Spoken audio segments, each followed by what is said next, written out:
think in heaven that's what they're gonna be fixed? Yeah, their pleasures will be determined. Like It's gonna be predetermined. their pleasures and desires. So you can't, for example, be a paedophile in heaven. No. But you're not gonna be the same person. No, not really. You're gonna have different So I'll give you an desires. example. Then you have like these 20, 70 virgins, right? Maybe that's not gonna be such a heavenly. That's more like an earthly pleasure, isn't it? Yeah, but that one, there's continuities and discontinuities, isn't it? Such as Continuities like sexual pleasures will remain, but only the ones which are compliant. the same sex. By the way, it's gonna be for what? Enjoyment. For enjoyment. One second. For enjoyment. Which one? Not having babies. No. Is that sufficient for you for a heaven? Yes. You've got everything else as well. It's not just that. You have lots of Which things. is what? You have everything you want. But that's a very earthly image of what God chooses to be. Not really. We don't. The hadith says that you'll see things So you're and going to retain your physical body as you're now. no, it'll be different. How will it be different? It'll be different. It'll be reconstructed. In hell, the human body is going to be In like. what shape? In what form? I don't know exactly what form. But when you say sex, you're suggesting you're going to have sex as especially a virgin. Everything is different. Even the way you go to the toilet, you don't go to the toilet. The respiratory system is going to be different. The digestive tract is going to be different. The physiology is going to be different. Your needs are going to be different. But why Your age is going to be different. Why would ethics or morality continue to exist? Only those which are compliant with Islam. But why would it? Because you suggest that there could be a morality that could fail someone's opinion. Are you going to be with your parents? Are you going to be alone in heaven? Basically, Or are you going to be alone in heaven, where you're going to be in a society? No, you won't be alone. And if you're not going to be alone, you're going to have opinions. Well, let me tell you something. The Prophet told us about heaven, and this is the underlying principle, yeah? It's ما خطر على قلب بشر. It's something that no human being has been able to, or no heart has been able to experience. Therefore, speculating about the unseen is like throwing rocks in a dark room. You're not speculating. You're saying that morality. What I'm saying is that in heaven there's certain emotions, there's certain tendencies, certain temperaments which will not exist there, which exist here. Okay, but is that going to be influenced by God, or is that going to be a self virtue? As you go into heaven, just like there are laws of physics which govern your transactions in the universe, there will be laws of physics or nature, you could say, that will govern what you do, what you feel, how you think, etc. in heaven. Yeah. Are you going to continue to be an individual? You'll continue to be an individual. So therefore, yes. there will be some, and as long as you're not alone, you're going to have others. They're going to have different ventures. They're going to be interested in doing different things. Agree? That's true. But so you're going to let me tell you have something. opinions, and therefore, if that morality continues to exist, people are going to have an opinion of you not being. The difference between heaven, the afterlife, and the dunya is as follows. The dunya is a test. So the Quran says, وَلَقَدْ خَلَقْنَا الْإِنسَانَ وَنَعْلَمُ مَا تُوَسْوِسُ بِهِ نَفْسُهُ وَنَحْنُ أَقْرَبُ إ. مِنْ حَبْلِ الْوَرِيدِ. We have created the human being, and we know what his self whispers to itself. In other words, we know that the human being has two things. فَأَلْهَمَهَا فُجُورَهَا وَتَقْوَهَا. He's got the tendency or propensity to do good, and the propensity or inclination to do evil. That's our state in the dunya, in the world. Whereas our state in the hereafter, whether it be heaven or hell, will be a state of constant remembrance of God. And I'll tell you why. There's an interesting similarity between. But you're going to be. You're going to be conversing to pleasure too. Let me just tell you what I'm talking about. Whether you're in heaven or you're in hell, you'll be forced to think about and to glorify God. Let me say that one more time. Whether you're in heaven or whether you're in hell, you'll be forced to glorify God. When you hell, say forced, by yes, self-will or it's physical. No, it's going to be all of the conditions, the environmental factors will push you towards that. For instance, if you're drowning in the sea, you're forced to gasp for air, for example, if you have the chance to. The environmental factors force human beings to do something. The difference between heaven and hell is often highlighted, but there is this interesting similarity between heaven and hell.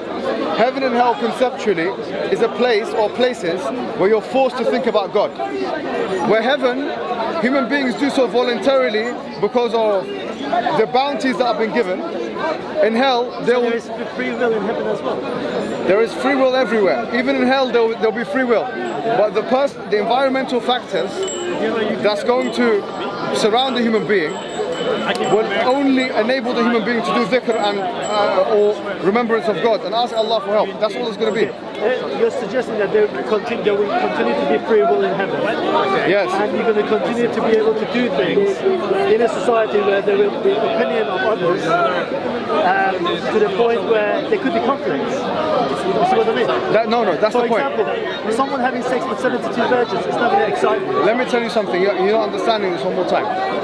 Heaven, according to the Quran, it says, وَنَزَعْنَا مَا فِي قُلُوبِهِم مِّن غِلٍّ تَجْرِي مِن تَحْتِهَا الْأَنْهَارِ. We have taken from their hearts every resentment before they go into heaven, wherein which rivers lie beneath. The point being is that heaven, the structures of heaven, are completely different from the structures of the dunya, of this world. Therefore, what you want to do, what you think, how you feel, your emotions, your physiology, your biology, all of these things will be geared towards a different direction. Even your body will be different. Even your body will be different. There's a hadith that, for example, when it talks about hell, that say a tooth of a person will be the size of a mountain. The human being, the body of the human being in hellfire will be so big that the tooth is going to be as big as a mountain. Are you suggesting that the basis of the heart, how we deem morally what's right and wrong, that will be completely different in heaven? So for example, when we talk about pedophilia, how we think it's wrong, in heaven... No, I haven't said that. What I'm saying is, let me put it in one sentence. Thank you, appreciate that. Let me put it in one sentence. What's your name again? I know, can we get here? Alex, one sentence.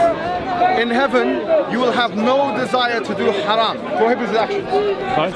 But you'll be... There's one up here. So we get more. Listen carefully. Okay, that's fine. Can you have a desire to do something which you have no availability to and which you have no experience of? But you're making a predefined pleasure. Let me ask you a question, right? Here in this world that we live in, can you be addicted to drugs? Yes. Yes. Can you be addicted to alcohol? Yes. Yes. But if you don't know anything about drugs and you don't know anything about alcohol, you cannot be addicted to something because you have no experience of it. No, of course. But now, imagine we're in a world with no drugs and no alcohol, whatever. Yeah. That's a world where you cannot be. Not only can you not be addicted to it, but you cannot consume it. Heaven is a place where the availability and the experience of such a thing as, for example, drugs or same-sex intercourse will be a non-factor. So because it will be taken away. Are you no longer the same soul? Are you no longer the same entity? Or somehow God just decided to fix it? Well, it depends. The same entity, no, because your physical structure will be rearranged. But it's ultimately the soul or the non-physical that drives you even in this world. That's right, but there are things that, in addition to the soul, from an Islamic perspective, which also drive you. So, for instance, classically, Islamically, there's usually, except for Ibn Taymiyyah's opinion, but most scholars differentiate between the self and the soul. So the self is different from the ruh. Nafs is different from the ruh. Ruh is just a ghost, right? The ruh is the soul, right? And the self is the nafs. Now, there's those two things, but you also have jasad, the body. You also have the qalb, the heart. So all of these things, in the context of the dunya, motivate our actions. Whereas in heaven and hell, the arrangement will be different. The only thing which will be intact is your soul. Now, everything else, you could argue the nafs will also be intact, but certainly the body will not be the same in heaven and or hell. So the way in which the same soul, right? The same soul. You're going to remember your. But the desires, look, the desires are not composed of just the soul, because the Quran says if we differentiate between the soul and the self, وَلَقَدْ خَلَقْنَا الْإِنسَانَ, we have certainly created the human being, وَنَعْلَمُ مَا تُوَسْوِسُ بِهِ نَفْسُهُ, and we know exactly what his self whispers to him. In other words, the human being's desires are as a result of his self interacting with the external environment, the extraneous variables. Whereas in heaven, The self will be, if we accept this, not the same. The body will not be the same. Everything will be The altered. fact that you say morality and ethics continues to exist suggests that there is going to be a standard, a prevailing standard to adhere to. What I'm saying is How that could that be in heaven? what I'm saying is that in heaven, we have to understand the point of demarcation between heaven. Before you go there, Sorry, yeah. do you accept that and you really think that ethics will continue to exist? Yes, but the implementation of ethics, as is known in the dunya, will be rearranged in the heaven. But let me tell you what I talk about. In this world that we live in, it's really a test from an Islamic perspective. الذي خلق الموت والحياة ليبلوكم أيكم أحسن عملا. The one who created life and death to see which one of you is best to test you, who is best in deeds. That's what the Quran says in chapter 67. Now, after the death happens and the person goes to the Day of Judgment, the forum in which all of the person's deeds are assessed, and then they're assigned to either the Garden of Abode or the Hellfire, wherein which they will either stay in temporarily if they're a Muslim in the Hellfire, or they'll abide therein forever. When that has happened, the test is officially over. When the test is officially over, there need not be necessarily, okay, something wherein which we need to see how human beings are going to react to. So here, the idea of, for example, ethics as defined in the dunyawi sense, in the worldly sense, whereas now you're being tested to see how you're going to react, that no longer applies. What's going to happen is you'll be given your jaza in either heaven or hell. Your jaza is your recompense. So in heaven you'll be given a jaza which is above and beyond that which you deserve, and in hell you'll be given exactly what you deserve. Is heaven not perfect? Yes. If it's perfect, I don't understand why there needs to be a level of prevailing kind of morality or ethics. And the reason for that is, the reason I have a problem with it, is surely you still... Well, how do you define ethics? But you said, we will come to that in a sec, but let's say there's some sort of a standard or like a taste of behavior. And in heaven, you said you continue to have free will, which suggests you can do whatever you choose to. Pardon? You said you continue to have free will in heaven, right? So you can do whatever you like, right? Or, you know, you can choose to. And as a result, therefore, if you assume that you're not alone in heaven and you have others with you, you're going to at some point be in a conflict because you're going to decide to do something that gives you sick pleasure that others deem to be failing that ethical standard that you actually agree continues to exist in heaven. Say it again. I'll say it yourself. So if you accept that heaven continues, well, in heaven, heaven's perfect. The ethics and morality that we have some idea of continues to exist. At the same time, we have free will in heaven, and we are not alone. If we were alone, that, I could understand how that could work. But the fact that we are in a society in heaven where people can have conflicting of opinions of each other, and we are trying to maximize our benefit in heaven and choosing to do whatever we like. We're going to at some point be at a conflict because I'm going to choose to climb up a mountain. You're going to choose to have sex. Oh, I see. I get your question. Yes, I understand the question. How can that be when heaven is perfect? Now I've understood exactly what you're saying. Unless we're in different heavens. I've made this point before, but I'll make it again. When I was doing economics as an A-level, however many years ago, did you do it as an A-level? I had a big green book. Bring it on. You know what? I don't know if you know the book I'm talking about. It's a big green book. Green. Yes. Green economics, yes. It's a big green book. 5th edition. It's the 5th edition. That's the one I use. I think maybe we're the same. The first page, massive book. Open it up. First page. First chapter. It says the basic economic problem. And do you know what it said on there? It said the basic economic problem is when you have a finite amount of resources and an infinite amount of wants. Now, what you're saying is that, what you exactly said is, if you've got people in a place, one person wants to go up, one person wants to go down, one person wants this, one person... Because they have free will. Because they have free will, etc. Yes, heaven, yeah? That's perfect. What you're saying is true if the premise is that the basic economic problem is at play.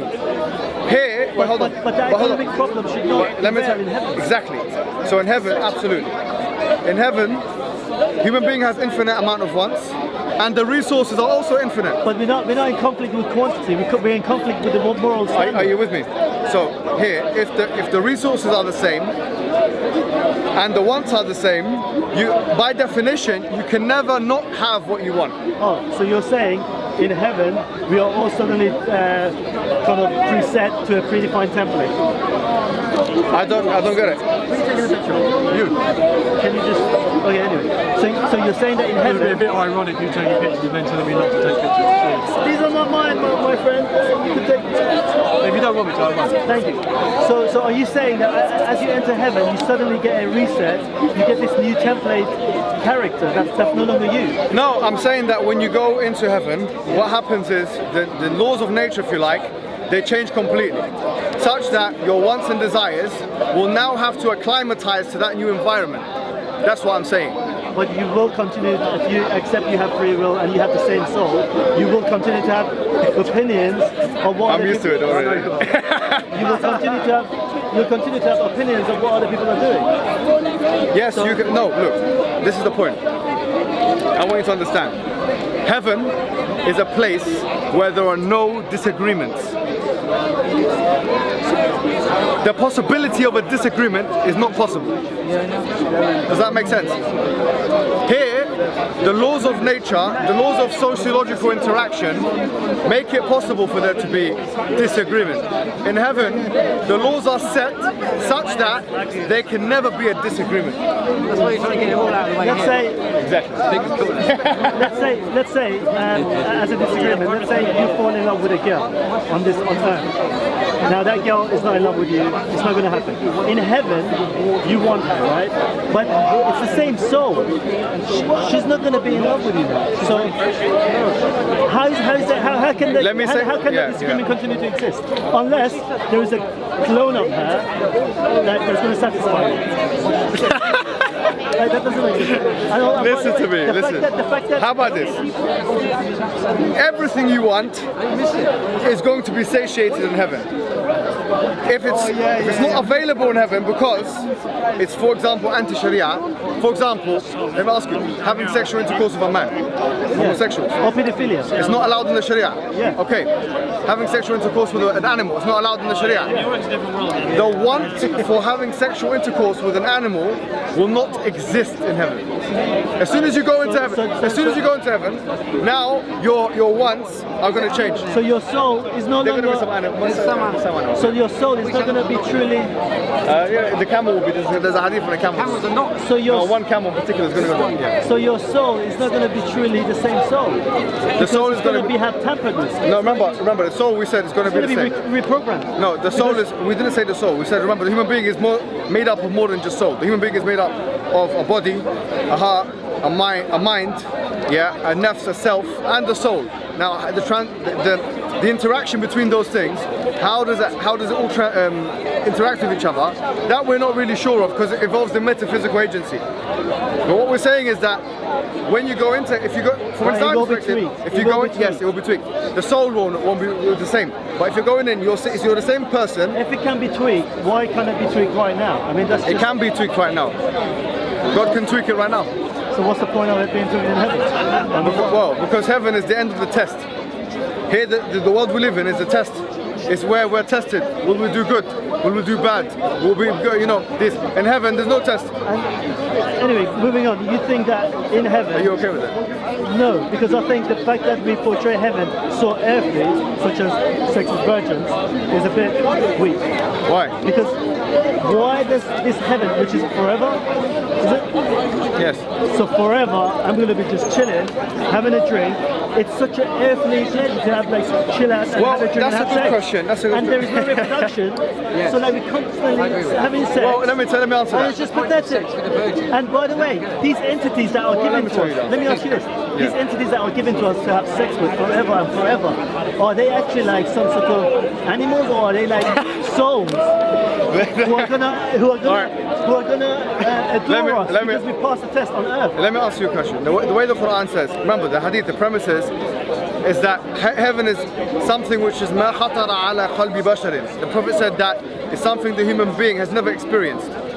So, and Ibn Abbas said that the only similarity between the world we live in and heaven is in the fil asma, in the names. So look, the Quran tells us what is in heaven. It tells us, for example, there are going to be fruits in heaven. But when it says that, it says mushtabihan wa ghayru mutashabih. It says that some are going to be similar to what you've experienced, and some of them are not going to be similar to what you've experienced. The idea is it's a metaphysical realm, a forum, or a place, a domain, wherein which we cannot have a full understanding of what exists within Ultimately, it's our pleasure. Think of it, that's not, yes, it's about pleasure. Let me tell you one more thing. The idea is this. Think of like what most commonly repeated verses in the Quran on this. تَجْرِي مِن تَحْتِهَا الْأَنْهَارِ. The rivers will be flowing underneath it. How can rivers flow underneath something? What we know of heaven is that you can fly. There are going to be things, the natural and physical laws are going to be readjusted in such a way as would be otherwise ununderstandable by us at this point in time. If I want to tell you heaven